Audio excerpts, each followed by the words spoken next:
ऋषि, जी ma'am. ये complex fertilisers के sample हैं। जरा चेक करना कि इनके पैकेट के न्यूट्रिएंट्स इनके लेवल के साथ मैच कर रहे हैं कि नहीं।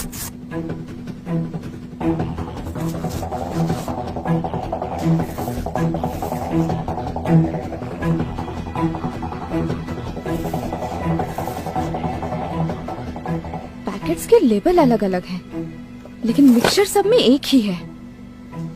नया और अच्छा समझ के किसानी से खरीदते हैं। ज्यादा फर्टिलाइजर यूज करने से जमीन के पानी का ऑक्सीजन लेवल कम हो जाता है। मैम इसका मतलब ये फर्टिलाइजर्स भी एक तरीके से पॉइजन है। ऋषि, ये तीनों चीजें ना एक दूसरे से इंटरलिंक्ड हैं। अगर एक किसान जेनेटिकली मॉडिफाइड या हर्बिसाइड सीड खरीदता है तो उसे मजबूरन ये फर्टिलाइजर्स और पेस्टिसाइड खरीदने ही पड़ते हैं, वो कैसे? क्योंकि इन प्रोडक्ट्स को बनाने वाली कंपनीज के सर्टिफिकेशन यहीं से अप्रूव होते हैं। ये देखो, ये देखो, ये इन्हीं की स्ट्रैटेजी है।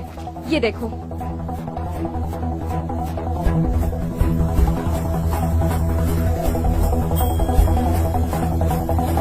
जी सर। फर्टिलाइजर के नए सैंपल्स आने वाले थे, उनका क्या हुआ? सर वो तो एकता मैडम ले गई।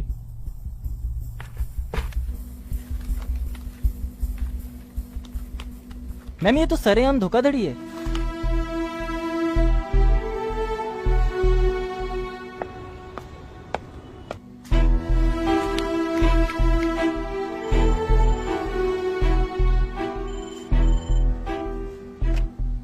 हेलो सर, मैं एग्रीकल्चर डिपार्टमेंट से बात कर रही हूँ। जी बोलिए। सर, हमने 3 दिन पहले आपको सीड और पेस्टिसाइड की रिपोर्ट भेजी थी, वो मिली क्या?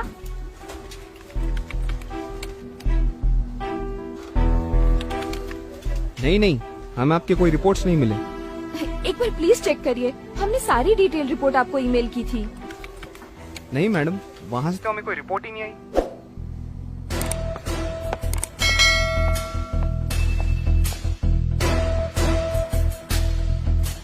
हेलो ऋषि, जी सर।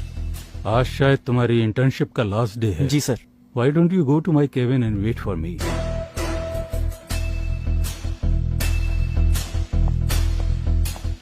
हाँ Ekta, how is your research going on?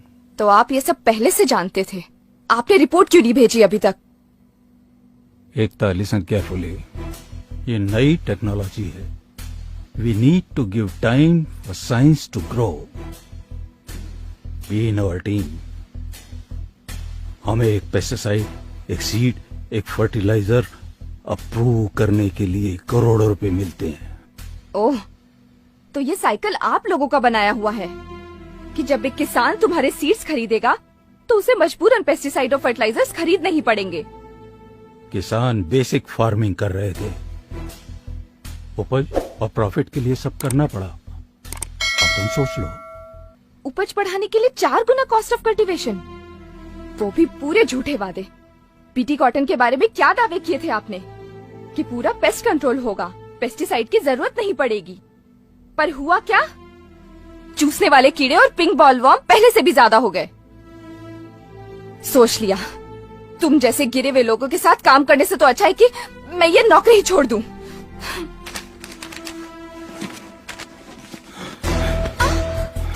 मैं देखता हूँ कैसे छोड़ती है नौकरी। मैं तुझे छोड़ के जाने दूंगा तब ना।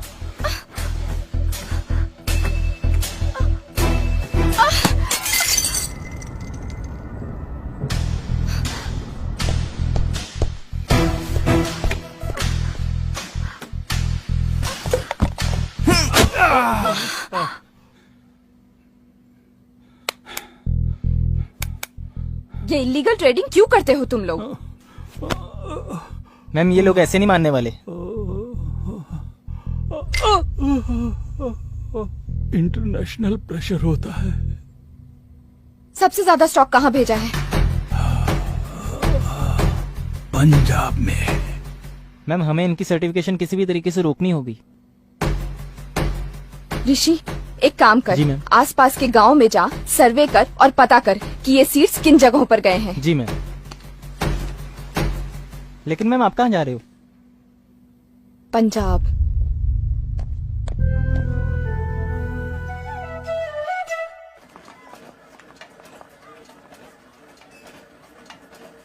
भैया, जी, मैं एग्रीकल्चर रिसर्च सेंटर से आई हूँ, मुझे अवतार जी से मिलना है। आपका नाम? मेरा नाम एकता है। ओ मैडम जी, आप जिस डेटा के लिए रिसर्च सेंटर से यहाँ आई है ना, वो तो आपको वेबसाइट पे मिल जाना था।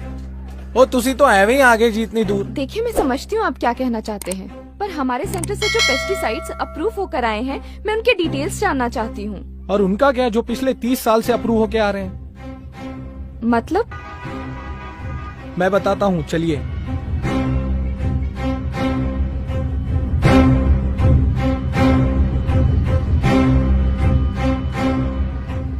Veer ji 2 ticket cancel train की, 2। Your attention. Passenger train number 30 Bikaner has arrived on platform number 4.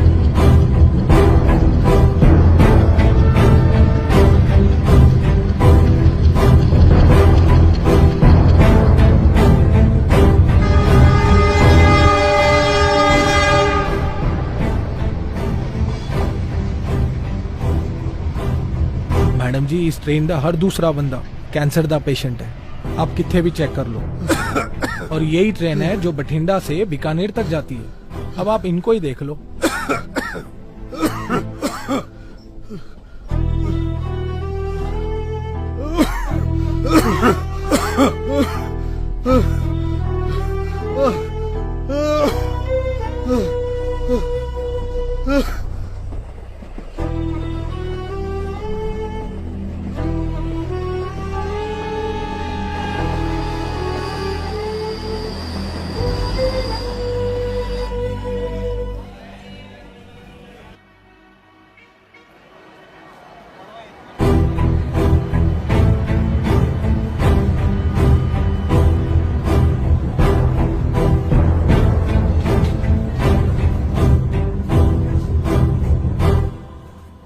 आइए आइए, देखना चाहती थी ना आप, ये हाल किया आपके पेस्टिसाइड्स ने।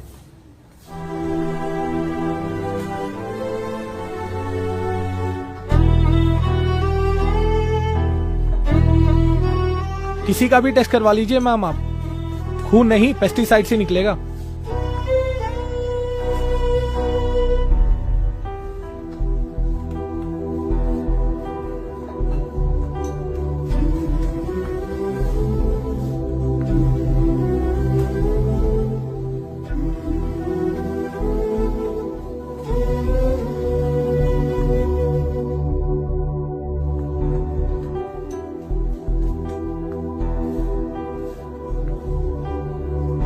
गवर्नमेंट से कोई हेल्प?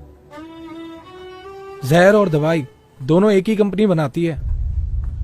अगर आपको फुल डिटेल चाहिए तो आप दिल्ली जाकर भूषण सर से मिल सकती हैं।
सर, इन पेस्टिसाइड से इतनी प्रॉब्लम हो रही है तो कोई इसे रोकता क्यों नहीं है? प्रॉफिट बेटा, प्रॉफिट। एकता, हमारे देश में 100 अलग अलग तरह की फसलें उगाई जाती हैं। इन 100 फसलों में से सरकार सिर्फ 24 फसलों का दाम तय करती है। और उन 24 में से 2 फसलें गेहूं और चावल को सरकार किसानों से खरीदती है। गेहूं और चावल के दाम गांव में एक सर्वे टीम को भेजकर किया जाता है। सर्वे टीम किसान से उनकी खेती की लागत के बारे में जानकारी लेती है। किसान अपनी 30% कमाई पेस्टिसाइड्स, सीड्स और फर्टिलाइजर खरीदने के लिए, 30% लोन पे करने के लिए और बाकी बची कमाई जमीन का किराया भरने में लगाते हैं। किसानों की इस लागत के आधार पर सरकार भाव तय नहीं करती, बल्कि कंज्यूमर की जेब की क्षमता के अनुसार भाव तय किया जाता है। सरकार के इस निर्णय से किसानों को बहुत बड़ा नुकसान होता है और बाकी के 22 फसलों का भाव लोकल ट्रेडर्स तय करते हैं। जब मार्केट में उन 22 फसलों की डिमांड ज्यादा होती है, तब उन्हें गोडाउन में रोक दिया जाता है। डिमांड दोगुनी होने पर ट्रेडर्स उसका फायदा उठाकर फसलों को मनमाने दाम पर बेचते हैं। ट्रेडर्स की इन हरकतों से किसानों को उनकी फसलों का सही दाम नहीं मिल पाता। उदाहरण के तौर पर किसान जब एक फसल को बाजार में बेचने जाता है, तब उसका पहला हिस्सा उसे तैयार करने में जाता है, दूसरा उसकी पैकिंग में, तीसरा ट्रांसपोर्टेशन में, चौथा उस पर टैक्स भरने में, पांचवा मार्केटिंग पर, छठा मिडलमैन को, सातवां होलसेलर को, आठवां रिटेलर और सबसे आखिर में जो हिस्सा बचता है वो मिलता है किसान को। इस नुकसान से बचने के लिए अगर सारे किसान मिलकर अपनी फसलों को सीधे कंज्यूमर को बेचे तो उन्हें सिर्फ पैकिंग, ट्रांसपोर्टेशन का खर्च होगा। इसके अलावा उन्हें सिर्फ रिटेलिंग और उसका टैक्स भरना होगा। इस प्रोसेस में पहले 90% के मुकाबले 50% ही किसान का खर्च होगा और बाकी का 50% किसान को मिल जाएगा। किसान अपनी मर्जी से खेती कर सकता है, लेकिन अपनी मर्जी से बेच नहीं सकता। सर, अथॉरिटी कुछ क्यों नहीं करती? अथॉरिटी?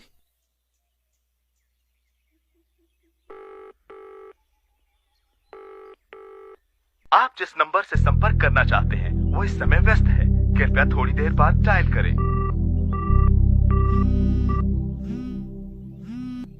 हाँ ऋषि। मैम, गांव वालों को मुआवजे के नाम पे सिर्फ 5 रुपए का चेक पकड़ा रहे हैं। ऋषि, सारी डिटेल्स ईमेल करो। जी मैम। मैम, एक और चीज। हाँ हमने जो लैब में सीड्स, पेस्टिसाइड्स और फर्टिलाइजर टेस्ट किए थे, हाँ। गांव वाले वही सारी चीजें इस्तेमाल कर रहे हैं।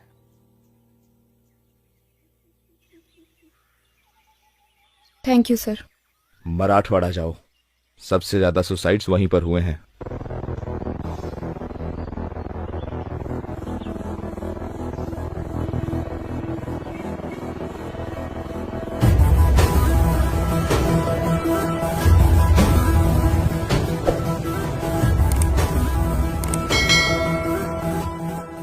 मैंने ये मीटिंग इसलिए बुलाई है ताकि मैं इन प्रोडक्ट्स की सच्चाई आप सबके सामने रख सकूं। ये प्रोडक्ट्स कंपनीज अपने फायदे के लिए इस्तेमाल कर रही है। महंगे होने के साथ साथ इन प्रोडक्ट्स की वजह से एनवायरनमेंट को भी काफी नुकसान हो रहा है। आपको पता है, हर्बिसाइड टॉलरेंट कॉटन कई देशों में बैन है, फिर भी बिना परमिशन के ये सीड्स हमारे किसानों तक पहुंच रहे हैं और इस वजह से कैंसर जैसी कई बीमारियां आए दिन हो रही हैं। मैडम, पिछले 30 साल से ये सारे प्रोडक्ट पूरे देश में इस्तेमाल हो रहे हैं। मैं खुद एक रिसर्च साइंटिस्ट हूँ। मैंने रिसर्च की है। इसकी सारी डिटेल रिपोर्ट इसमें है। ये बीटी सीड्स है। अगर किसान इन्हें बोते हैं तो उन्हें मजबूरन ये पेस्टिसाइड और ये फर्टिलाइजर खरीदने ही पड़ते हैं। ये एक ऐसा चक्रव्यूह है जिसे सीड, पेस्टिसाइड और फर्टिलाइजर की इंडस्ट्री ने मिलकर बनाया है। इसका मतलब आप ये कहना चाहती है कि हमारे किसान इन सारी चीजों की वजह से कर्ज में गिरते हैं? हाँ, ये इतने महंगे हैं कि किसान इन्हें अफोर्ड ही नहीं कर सकते हैं और इसकी वजह से किसानों को कर्ज लेना पड़ता है। अगर किसान ये प्रोडक्ट्स नहीं खरीदेंगे तो कर्ज में नहीं डूबेंगे। और मैं आप सबके माध्यम से इन प्रोडक्ट्स की बिक्री पूरे देश भर में रोकना चाहती हूँ। ये सब तो ठीक है मैडम, पर आप उनको कैसे रोकेंगे जो इनको ब्लैक में बेचते हैं? और मौसम के बदलाव का उसका क्या करेंगे आप? इसके पीछे कौन है? गवर्नमेंट का रिस्पॉन्सिबिलिटी क्या है? हम कोशिश करेंगे, इस मिट्टी के साथ काम करेंगे, मिलकर रास्ता निकालेंगे।